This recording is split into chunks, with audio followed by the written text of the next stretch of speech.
Hi hello friends ಎಲ್ಲರೂ ಹೇಗಿದ್ದೀರಾ ಚೆನ್ನಾಗಿದ್ದೀರಾ welcome back to my YouTube channel ಯಾರೆಲ್ಲ ಫಸ್ಟ್ ಟೈಮ್ ನನ್ನ ಚಾನಲ್ ನೋಡ್ತಾ ಇದ್ದೀರಾ ದಯವಿಟ್ಟು ಸಬ್ಸ್ಕ್ರೈಬ್ ಮಾಡ್ಕೊಳ್ಳಿ ಹಾಗೆ ಈ ವಿಡಿಯೋ ಕೊನೆಯವರೆಗೂ ನೋಡಿ ಲೈಕ್ ಮಾಡಿ ಸ್ನೇಹಿತರೆ ಬನ್ನಿ ಇವತ್ತು ನಿಮಗೋಸ್ಕರ ಹೃದಯ ವಿಡ್ರಾಚಕ ಲವ್ ಸ್ಟೋರಿಯನ್ನು ತಂದಿದ್ದೇನೆ ಇದೊಂದು ಟ್ರಾಜಿಡಿ ಲವ್ ಸ್ಟೋರಿಯಾಗಿದ್ದು ನೋಡೋಣ ಬನ್ನಿ. ಚೆಲುವಿ ಒಂದು ಹಳ್ಳಿ ಹುಡುಗಿ.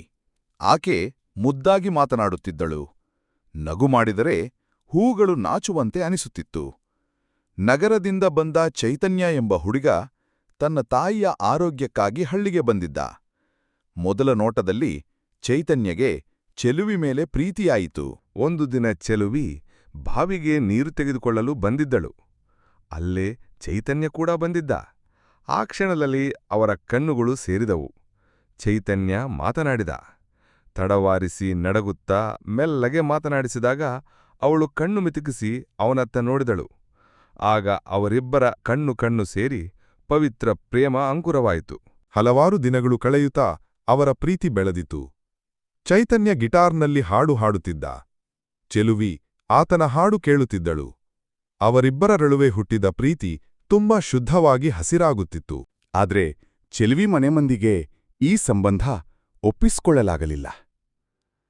ಅವರು ಒಬ್ಬ ಶ್ರೀಮಂತ ಚೈತನ್ಯನನ್ನು ಒಪ್ಪಿಕೊಳ್ಳಲಿಲ್ಲ. ಹಳ್ಳಿ ಹುಡುಗಿಗೆ ನಗರ ಹುಡುಗ ಪ್ರೀತಿ ಮಾಡೋದು ಕನಸು. ಅವರು ಚೆಲುವಿ ತಂದೆ ಆಕೆಯ ಮೇಲೆ ಕೂಗಾಡಿದ. ಚೈತನ್ಯ ತನ್ನನ್ನು ಚೆಲುವಿ ಮನೆ ಬಳಿಯ ಶೆಡ್ನಲ್ಲಿ ಕಾಯುತ್ತಿದ್ದ. ಚೆಲುವಿ ನಿದ್ದೆಗೆ ಹೋಗದೆ ಆತನನ್ನು ಭೇಟಿಯಾಗಿ ಓಡಿ ಹೋಗೋಣ ಎನ್ನುತ್ತಿದ್ದಳು. ಆದರೆ ಒಂದು ರಾತ್ರಿ ಆಕೆ ಬರುವ ಮುನ್ನೆ ಚೈತನ್ಯ ಹೃದಯಾಘಾತದಿಂದಾಗಿ ಸಾವನ್ನಪ್ಪಿದ್ದ. ಆ ಸುದ್ದಿ ಚೆಲುವಿಯನ್ನು ಹಾಳು ಮಾಡಿತು. ಚೈತನ್ಯನ ಎಡಗೈಯಲ್ಲಿ ಒಂದು ಪತ್ರ ಇತ್ತು.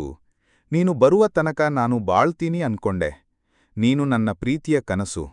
ನಿನ್ನ ಜೊತೆ ಜೀವ ನಡೆಸೋ ಕನಸು ಸಾಕಷ್ಟಿದೆ. ಆದರೆ ಇವತ್ತು ಅದು ಮಣ್ಣು ಪಾಲಾಗಿ ಹೋಗುತ್ತಿದೆ.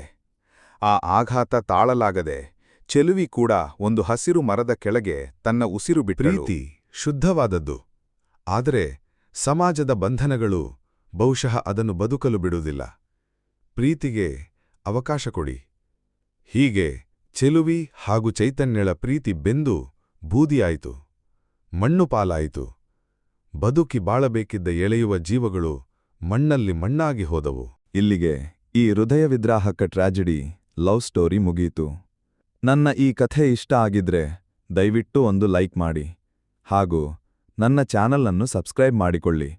ಮುಂದಿನ ವಿಡಿಯೋದೊಂದಿಗೆ ಮತ್ತೆ ಭೇಟಿಯಾಗುತ್ತೇನೆ. ಅಲ್ಲಿಯವರೆಗೂ ಧನ್ಯವಾದಗಳು ಸ್ನೇಹಿತರೆ.